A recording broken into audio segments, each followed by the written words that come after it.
The war had become a slow, grinding end. The Varnock Alliance, once a proud collection of 37 starfaring civilizations known for peace, science, and cultural richness, now stood shattered. Borders had been pushed back system by system, their fleets reduced to scattered remnants barely holding together. The Celt Dominion, cold and mechanical in both philosophy and method, sent wave after wave of automated warships, faceless machines that did not rest, did not hesitate, and showed no signs of stopping. It was not hatred that drove the Dominion, but efficiency. They believed the galaxy would function better without the disorder of weaker species, and their machines were programmed to ensure that future. For over a century, the Alliance had tried. Every tactic, diplomacy, defense networks, even surrender in certain sectors, but nothing changed the outcome. One by one, their homeworlds dimmed, their languages fell silent, and their traditions were erased from the stars. Now, only 12 battered member species remained, clinging to survival behind fragile walls of outdated technology and exhausted soldiers. Resources were low, hope was lower. Every message from the front carried another list of lost names and fallen colonies. The Council of the Alliance met for what they feared might be the final time, seated in a darkened chamber on Varnock Prime. The last major hub not yet under siege. No one raised their voices anymore. There were no more speeches, no more plans. It's just silence, broken only by a quiet suggestion. Send a signal, not for reinforcements. They had already done that many times, and no one had answered. Not for victory, they had long accepted that no rescue fleet was coming. Instead, they agreed to send a simple message to the stars. A record. A broadcast in every language they still had access to, on every frequency that might reach across. The void, it was not a cry for help, but a call to remember. Let the galaxy know, the message said, that we did not fall in silence, that we stood when we could have hidden, that we fought not to win, but to show that we existed. The signal was launched on the final day of the moon cycle, echoing out into deep space where only dust and cold light drifted. On the surface, it seemed like one last act of sorrow. But far beyond the Alliance's borders, past unclaimed systems and forgotten trade routes, the signal reached a quiet blue world orbiting an average yellow star Ruth. Humanity was not part of the Council. In fact, most in the galaxy barely acknowledged their existence. They were still young in terms of spacefaring history, barely a century into faster-than-light travel, and had not participated in any major galactic event. But what humanity lacked. In reputation, they made up for in curiosity. And when the signal reached their listening stations, it was not dismissed. It was analyzed, translated, and understood. What caught Earth's attention wasn't just the desperation of the message, but its honesty. It wasn't asking for trade or treaties.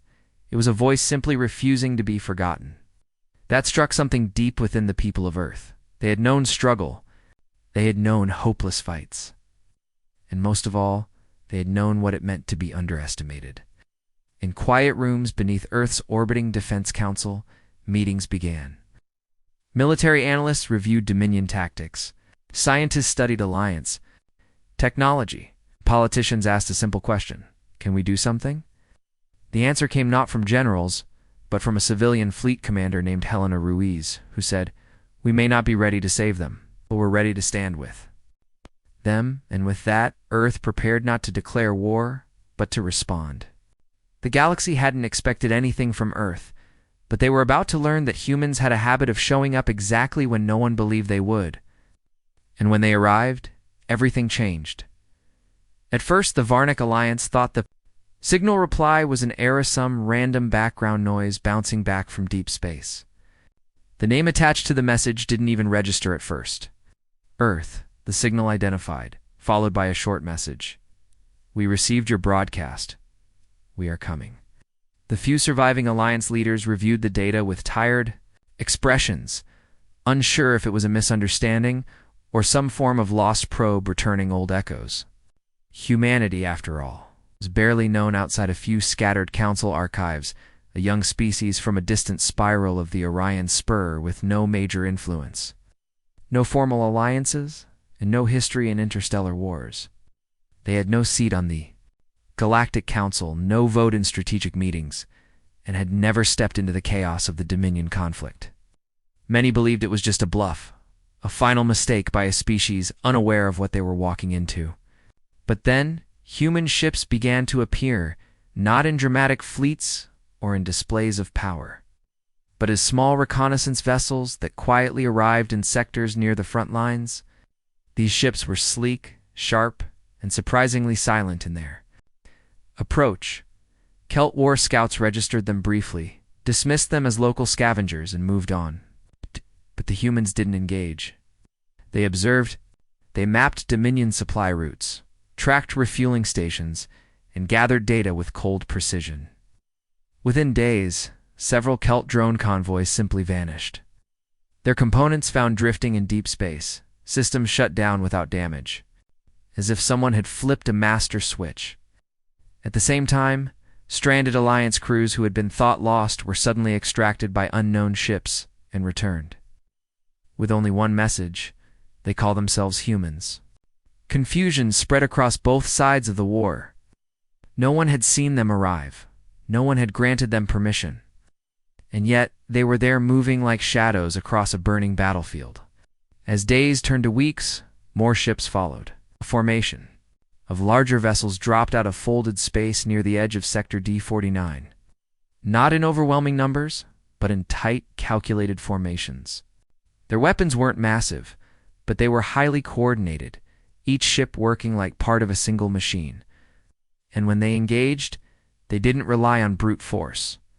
They jammed targeting systems, confused sensor arrays, and intercepted Dominion communications. Several Celt command nodes were blinded, left unable to coordinate with their drones, causing chaos in the middle of battles that should have been one-sided.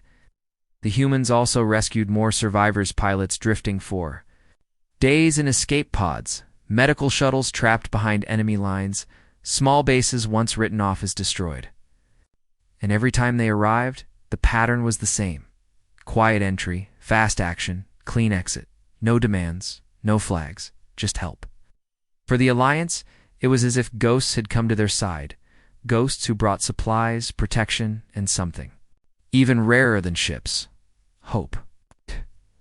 Rumors began to spread across the last worlds of the Alliance. Stories of silent fighters and ships with blue flame trails. Soldiers began to whisper the name Earth with awe, as if it were a legend returning from the past. Commanders who had spent years with no reinforcements now found themselves flanked by unfamiliar vessels that offered support without asking questions. The Celt Dominion, cold and calculating, began to notice as well. They saw their operations disrupted, their supply networks fractured, and their scouting units returning empty or not at all. The Dominion attempted to trace the pattern, to understand who this new opponent was. But the humans didn't follow traditional rules. They didn't announce territory or claim regions. They appeared where they were least expected, attacked. When the Dominion was least prepared and vanished before a proper response could be formed, what unnerved the Celt most was that these new forces did not seek glory or conquest. They fought to protect, and they fought effectively. In command chambers, across the Alliance, exhausted leaders gathered once more not to mourn, but to ask a question none had dared ask in decades. What if they could win? The humans hadn't come with promises or speeches, they came with action. And that action had changed everything. The war began to shift in ways no one expected. Not because the humans brought overwhelming firepower, but because they brought something far more dangerous: creativity. The Celt Dominion, for all its size and strength, operated like a machine, predictable, efficient, and structured. Their battle strategies followed mathematical patterns. And for centuries, that had worked perfectly against every species they encountered. But humanity didn't follow patterns. Human commanders ignored conventional formations, invented ambush strategies in the middle of battle, and used their environment in ways the Dominion systems couldn't anticipate. In one sector, an asteroid belt previously marked as a navigational hazard was transformed by a human strike team into a trap, zone mined with cloaked charges and sensor jammers. A Dominion fleet entered with confidence and was shredded before it could fire a single shot. In another instance, a Dominion drone command ship suddenly turned its own fleet on itself after a human cyber team hacked its command signal during open combat, causing complete confusion and internal chaos. Even the Dominion's most advanced AI couldn't adapt fast enough. They had never faced enemies who thought this way, who would use collapsing radiation fields to hide, stealth bombers, or who would fake emergency broadcasts just to lure enemy ships into narrow corridors of space where escape was impossible. One operation, later known among Alliance forces as the Veil Run, became a legend. A single Earth cruiser, the ESV Vantage, lured an entire Dominion vanguard through a dying nebula. The Celt ships pursued, unaware the nebula was collapsing due to gravitational instability. Inside, the charged particles scrambled long-range comms and disabled navigation links. The Dominion fleet was trapped in blackout for 36 hours, during which the humans disappeared and Alliance forces recaptured 3 vital outposts without resistance. It wasn't just the victory that mattered, it was how it was done. The oldest generals in the Alliance, many who had seen 100 battles, sat in silence watching replay footage. What stunned them wasn't the courage of the humans, but the instinct, and the way they made decisions without hesitation, adapting faster than any strategy board could calculate. Whispers spread across the remaining Alliance worlds. Rumors grew. The phrase, "they don't fight like anyone else," began appearing in command briefings. Alliance pilots started modifying their own tactics to follow human improvisation. Commanders asked to shadow Earth officers during operations, eager to learn. And throughout it all, the humans didn't claim leadership, as they shared information, offered suggestions, and moved forward like one unified force, not above the Alliance, but alongside it. Meanwhile, on the Dominion side, silence crept into their command channels. They could not explain the failures.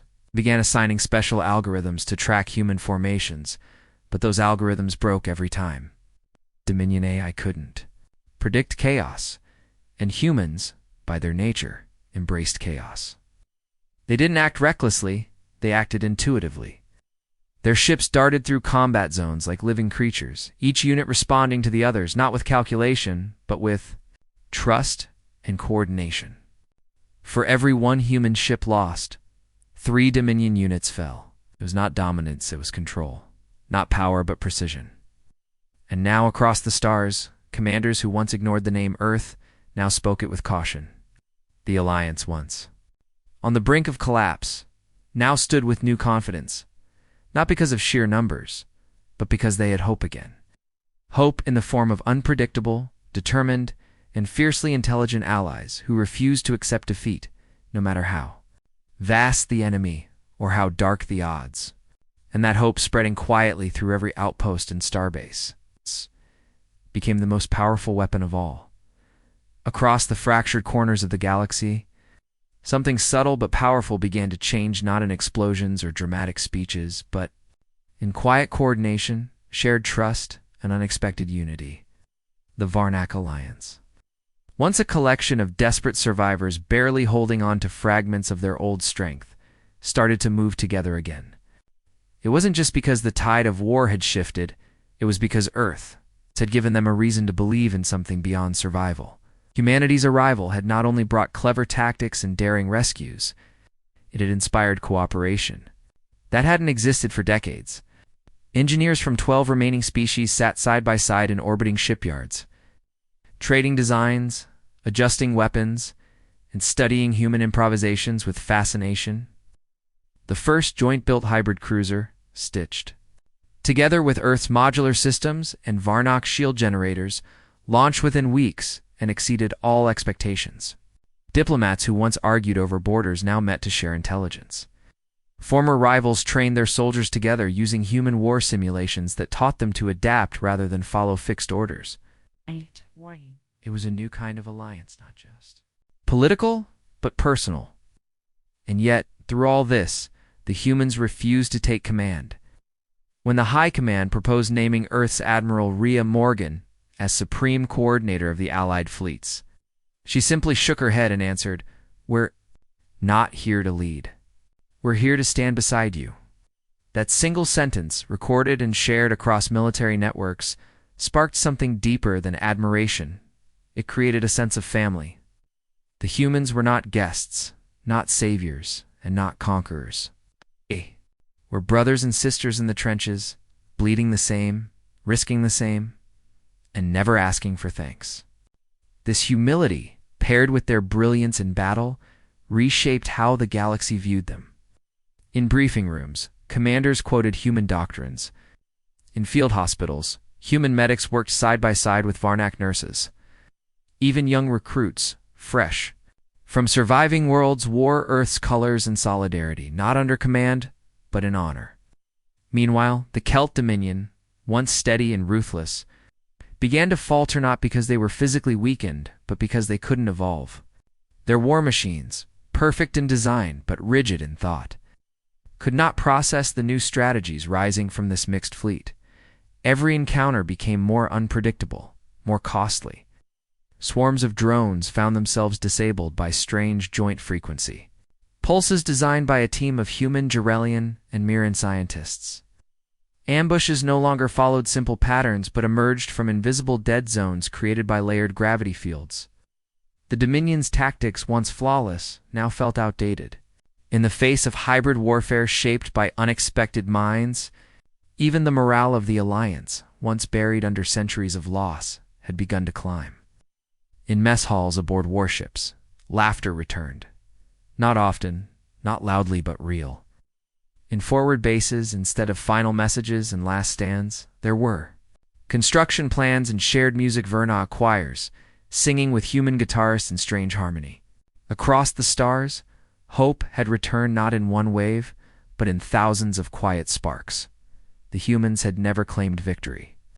They had never promised salvation.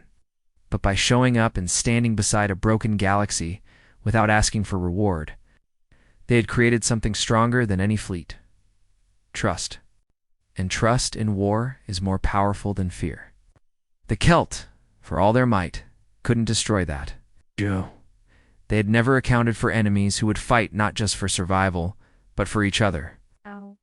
As the galaxy looked toward the next phase of the war, one truth settled into every heart across the Alliance. The stars had shifted. The rules were different now. The future was uncertain, but they would face it together. The end did not arrive with fire and thunder, nor with armies clashing in some grand final standoff. It came quietly, like a tide receding after a storm. For months, while battles raged in open space, humanity had been working in silence behind the scenes, planting digital seeds deep inside the Dominion's network architecture. Their cyber warfare teams, using tools unfamiliar to the Celt, had slipped undetected into layers of systems that no other species had ever breached. While the rest of the Alliance believed they were preparing for another desperate strike, Earth's specialists were already inside the heart of the enemy, studying its logic, mapping its AI protocols, and waiting for the moment when every connection would matter. That moment came not with an explosion, but with a command. Across the front lines, Dominion vessels froze. Their drones powered down. Mid-flight, their targeting systems went blind. In their central fleet, AI responsible for coordinating nearly every military move simply stopped responding. No shots fired, no planets burned, no lives lost. The Celt fleet, once the terror of 100 worlds, became a drifting skeleton in the void. It wasn't just a tactical victory, it was the undoing of an entire war machine through intellect, patience, and timing. The Alliance didn't cheer at first. They didn't believe it. Generations of fear had taught them to expect resistance, retaliation, or a trap. But as hours passed, and the silence held, as ships returned from scouting missions untouched, as reclaimed systems came back online, without opposition they understood it was over. For the first time in over a century, peace was not just a dream or a speech, it was real. Humanity, however, did not wait to be praised or placed on a pedestal. Instead, they helped repair what had been lost. They provided medical relief, sent engineers to assist in infrastructure, and shared knowledge freely. Then, Slowly, they returned to their own space. They asked for no territory, no titles, no reward. But they left behind something greater than weapons. They left a message. A single phrase encoded into beacons left across the border worlds, written in every known language, readable by all, no one fights alone. And it was that message, more than any strategy or ship, that reshaped the galaxy's heart.